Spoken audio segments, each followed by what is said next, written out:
everybody, we survived. It's hard to believe, but the session is finally over. Yay! We actually have been up here all summer long. I hope everybody had a great summer. The leaves are turning. We're getting ready for the 2020 session. No, not yet. Not yet. We need to enjoy the post-session sort of grace period. But no, it finally ended, and I think we can safely say that this session was probably a mixed bag. We definitely had some pretty bad bills at the beginning, and then got a couple bad ones at the end, filled with a kind of medium, intermediate. We got some good. Got some good ones. We had some victories though. So we're gonna kind of go through what was good, what was okay, and then what was bad. Yep. All right. Well, our first victory was a couple weeks ago. We're just gonna recap real quick. Representative Angela Romero's coal roller bill, HB 139. Woo. It passed, got through all the way, and we're just waiting for the governor to sign it. So, well, it's a good lesson about how long sometimes things take up here. Yep. If everybody remembers, we ran this last year. We didn't quite make it, but in this case, second time was the charm, and it's a good lesson. Never giving up. Thanks, Angela. So the second air quality bill that we've been working on is Representative Briscoe's Free Fair Days bill, HB 353. And we weren't quite sure if it was going to get funding. That was kind of the big unknown, but luckily, we saw the list yesterday and it's got $500,000 attached to it. So it passed both the House and the Senate, and we are rolling. There you go. All right, so air quality appropriations, what we've been talking about every week because we haven't really been, able to follow it very closely, but we finally have the list. So as you remember, $100 million was proposed by the governor at the beginning of the session to be spent on air quality. And what did we end up with?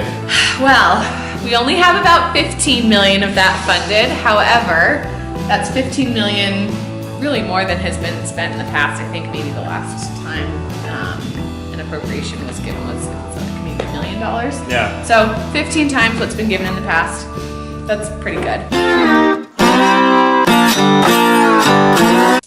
All right, more good news. This coming from the energy world. So I'm sure as all you guys know, we've been the cities, Salt Lake City, Park City, Summit County, and Moab have been running a 100% net renewable bill up at this session. This would essentially allow the cities to build enough solar and wind and geothermal to essentially power all their electricity needs, which is a pretty huge deal. This is a ton of electricity, but they needed to pass legislation in order to kind of make that happen. And I'm happy to say it passed. Awesome. It came down to the wire. It's a very complex bill, what they're trying to do. And we didn't get through the House until a couple weeks ago, and last day of the session we managed to slip it in and got it passed. So if you live in Salt Lake City, Park City, Summit County, or Moab, it means by 2030 all the electricity that you're paying for through your power bill will be 100% renewable energy. So solar, wind, geothermal, and it's a big deal. It's the first of its kind in its country to kind of do this specific thing that the cities are trying to do. So as you can see, we found our elk friends who have come to listen to us talk about the inland port bills that came up this session. Yay! Steve. Yeah. So, the inland port bill. So we'll start with Senator Escamilla's SB 144, which was a positive bill. It would require environmental monitoring for air quality, water quality, light, and sound. Unfortunately, the light and sound piece got pulled out of the bill, so it just focuses on air quality and water quality monitoring.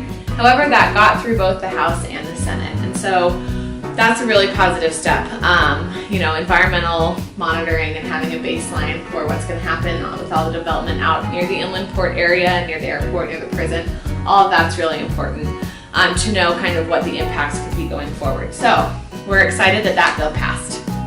And in terms of more ambiguous inland port legislation, we have HB 433, which is run by Representative Francis Gibson. This bill sort of did a number of things. At its core, it kind of created this sort of hub and spoke model, allowing the inland port to have branches throughout Utah and creating funding streams.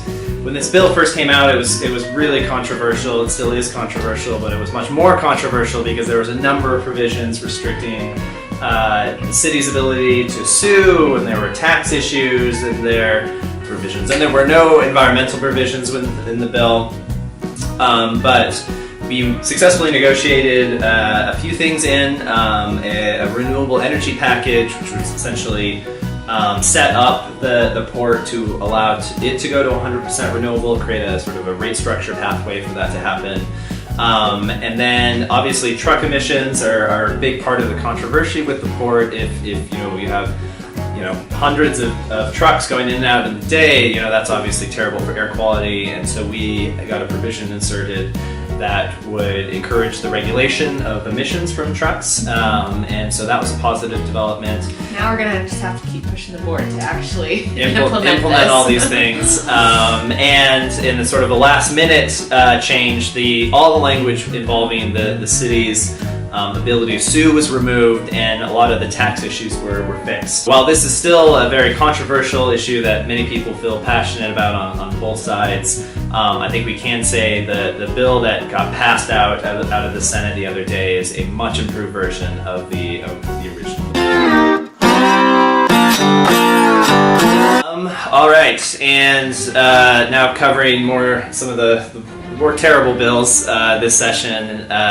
Senate Bill 248, which, if you guys remember from a couple years ago, Utah allocated $53 million from what's called the Community Impact Board Fund. These are proceeds from oil and gas sales that a certain number of counties can use for community development funds. They decided that let's send all that money to Oakland, California to build a coal terminal. And that bill passed, but then Oakland sued to stop it, and that litigation is still ongoing.